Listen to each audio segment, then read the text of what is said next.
والحمد للہ رب العالمین۔ سونے والے رب کو سجدہ کر کے سونے والے رب کو سجدہ کر کے کیا خبر ہے تو نہ اٹھے صبح کو، ہو رہی ہے عمر مثل برف کم، ہو رہی ہے عمر مثل برف کم، رفتہ رفتہ چپ کے دم بدم۔ درود شریف پڑھیں۔ اللہم صلی علی محمد وعلی آل محمد کما صلیت علی ابراہیم وعلی آل ابراہیم انک حمید مجید۔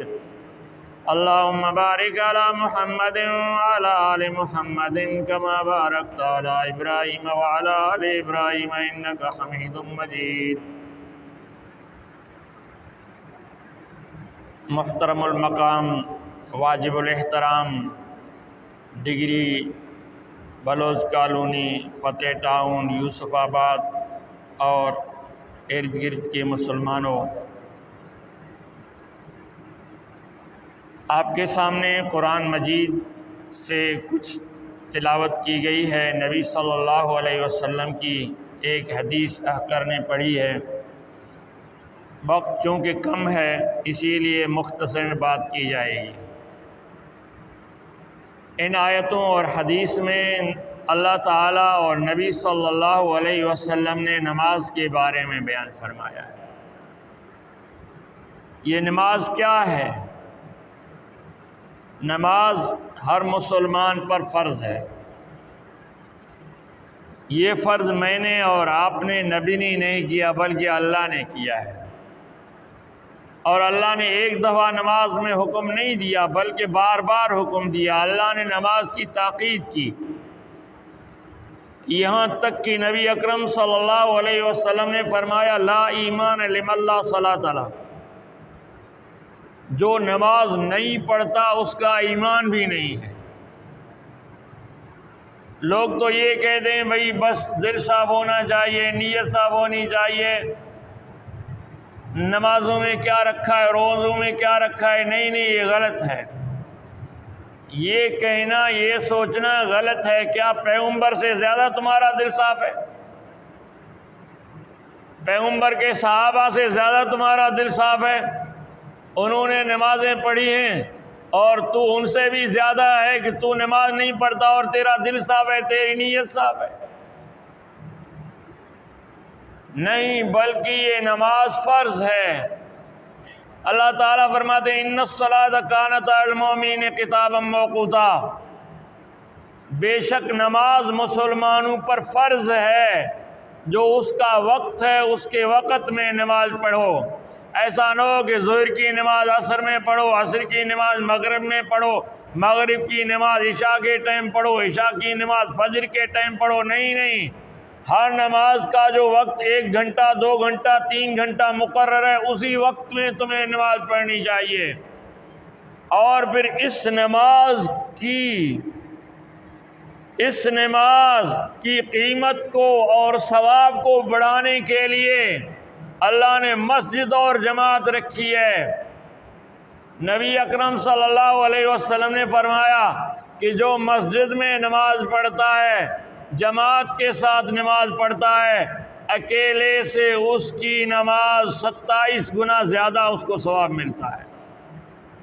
اسی طرح جامع مسجد میں 50 گنا ثواب ملتا ہے۔ اسی طرح بیت اللہ میں 1,00,000 نمازوں کا ثواب ملتا ہے، اور مسجد نبوی میں 50,000 نمازوں کا ثواب ملتا ہے۔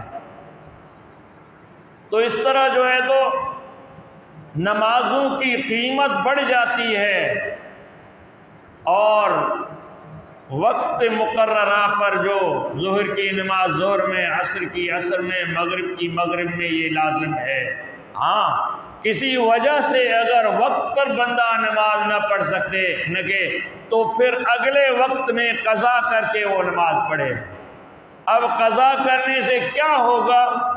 ایک جو بندہ پر بوجھ ہے اور فرض ہے وہ تو ادا ہو جائے گا، لیکن وقت پر پڑھنے سے، جماعت کے ساتھ پڑھنے سے، مسجد میں پڑھنے سے جو ثواب زیادہ ملتا اس سے وہ محروم رہ جائے گا۔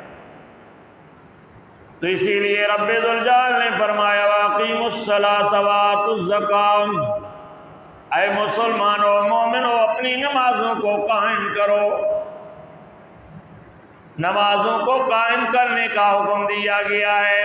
قائم کرنا معنی کھڑا کرنا، مضبوط کرنا، اور ہر نماز پڑھنا اور وقت پر پڑھنا، شرائط کے ساتھ پڑھنا، یہ نماز قائم کرنا ہے۔ اور جو نماز قائم نہیں کرتا، نماز نہیں پڑھتا، نبی اکرم صلی اللہ علیہ وسلم اس پر غصہ ہیں۔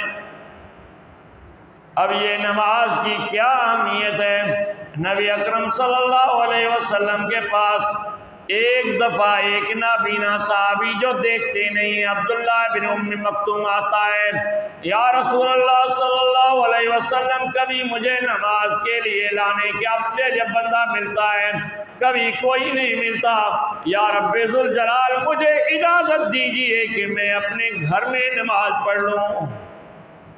آنکھوں سے دیکھتا نہیں، پریشانی ہوتی ہے، گھر مسجد سے دور ہے۔ تو نبی صلی اللہ علیہ وسلم نے پوچھا کیا تو اذان کی آواز سنتا ہے یا نہیں؟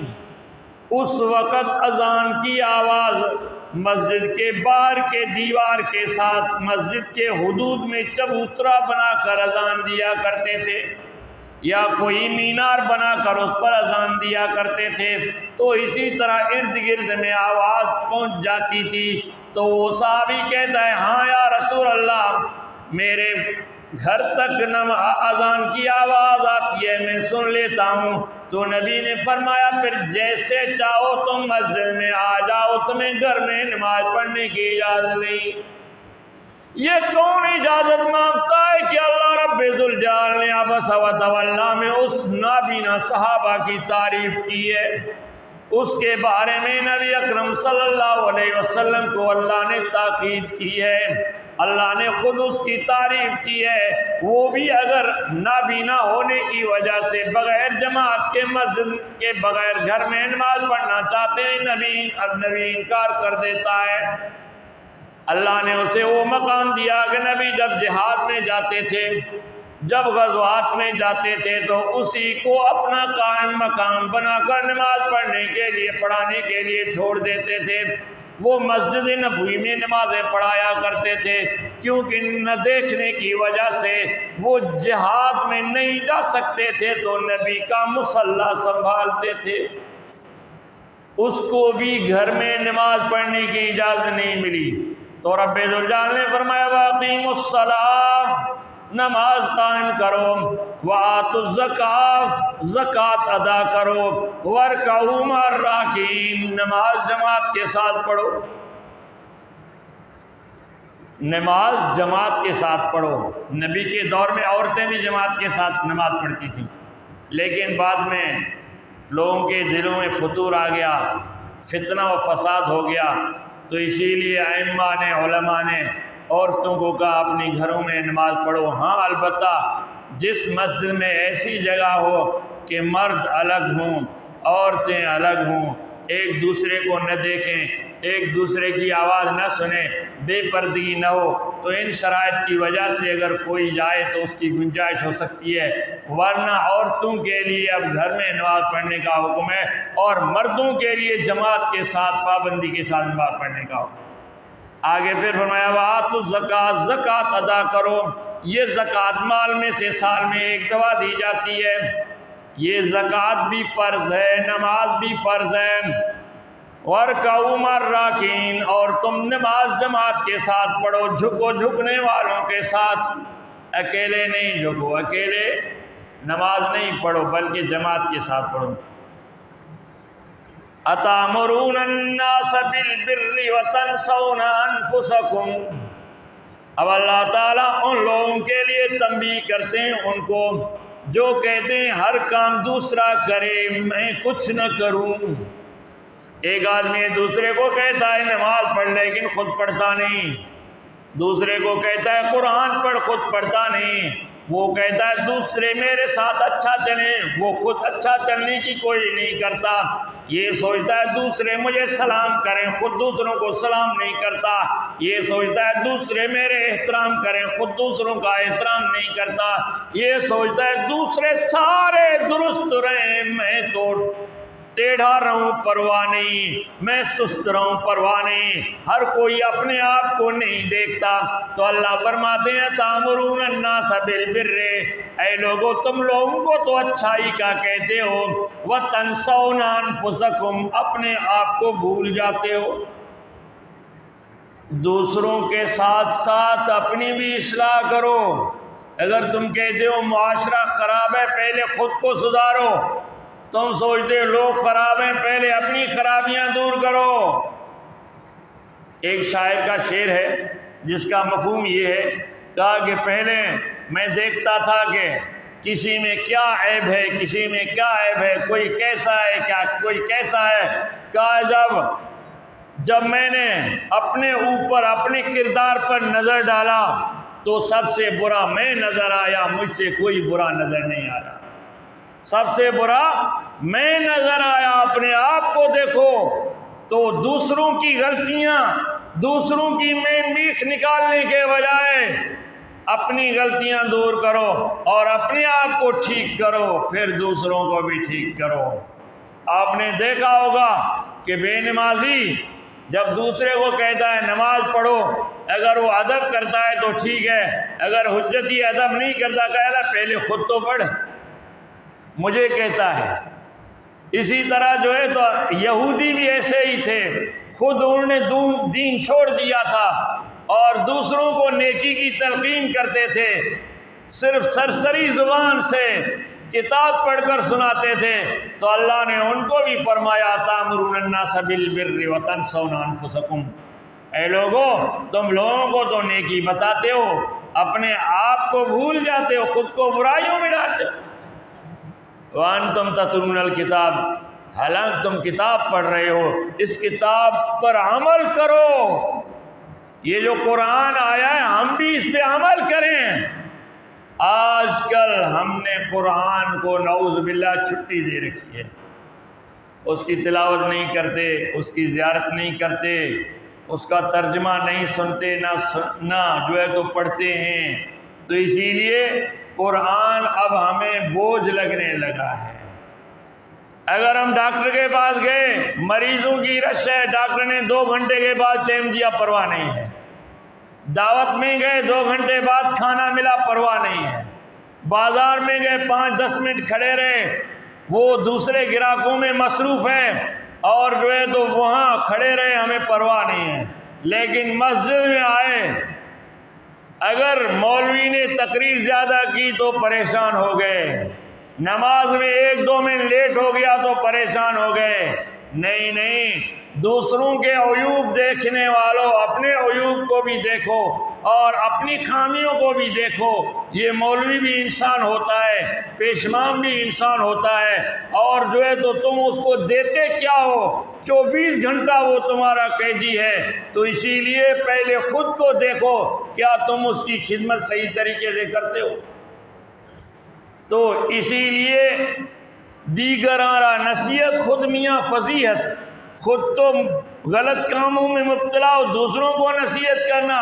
تو اللہ نے فرمایا اتامرون الناس بالبر وتنسون انفسکم وانتم تتلون الکتاب افلا تعقلون، کیا تم نہیں سمجھتے؟ تو اسی لیے ہم کو سمجھنا چاہیے، ہم کو نیک اعمال کی کوشش کرنی چاہیے۔ 5 وقت کی نماز فرض ہے وہ نہ چھوڑیں۔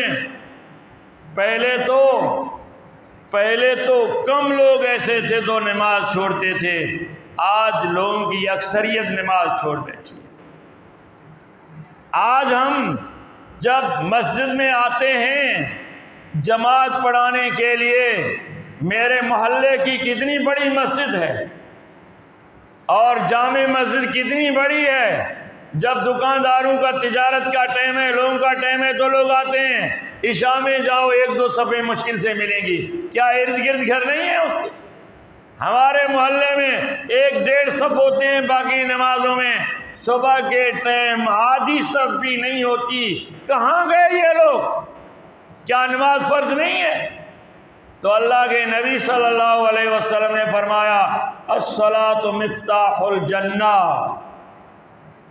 نماز جنت کی چابی ہے، جو نماز پڑھے گا اس کے لیے جنت کھلے گی، اور جو نماز نہیں پڑھے گا اس کے پاس چابی نہیں ہوگی اور جنت نہیں کھلے گی اور وہ جنت میں نہیں جائے گا، اس کے لیے دروازے بند رہیں گے۔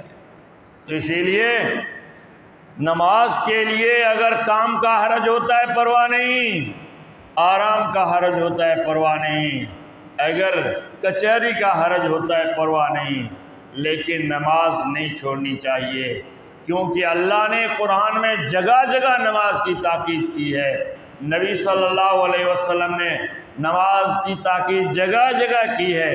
تو اسی لیے آج سے عہد کریں کہ میں اپنی کوئی نماز نہیں چھوڑوں گا، عہد ہم کریں گے، دل سے توفیق اللہ دے گا۔ کیا آپ عہد کرتے ہیں کہ نماز نہیں چھوڑیں گے؟